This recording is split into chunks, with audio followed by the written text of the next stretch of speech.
अहमदनगर जिल्ह्यात आज शेतकरी संपाच्या दुसऱ्या दिवशी शेतकरी अधिक आक्रमक झाल्याचं आपल्याला पाहायला मिळतंय। अहमदनगर जिल्ह्यामध्ये घोडगाव येथे शेतकऱ्यांनी नगर औरंगाबाद महामार्ग अडवलाय। आपल्या मागण्यांसाठी आता शेतकरी रस्त्यावर उतरल्याचं आपल्याला पाहायला मिळतंय।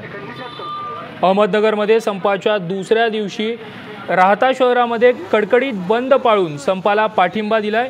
शांततेच्या मार्गाने हे आंदोलन सध्या सुरू आहे। या बंदमुळे रस्त्यावरची वाहतूकही कमी झाली आहे, त्यामुळे सगळीकडे शुकशुकाट पाहायला मिळतोय। याचाच आढावा घेतलाय आमचे रिपोर्टर रोहित वाळके यांनी। शेतकऱ्यांनी आपल्या विविध मागण्यांसाठी काल संपाची हाक दिली। राज्यभर काल आंदोलनं झाली। काल हिंसक काही ठिकाणी वळण लागलं आंदोलनाला, मात्र आज शांततेय मार्गाने आंदोलन सुरू होतं आहे। आज राहता शहरामध्ये कडकडीत बंद पाळण्यात येतोय। त्याचबरोबर काही ठिकाणी रास्ता रोको देखील होतोय।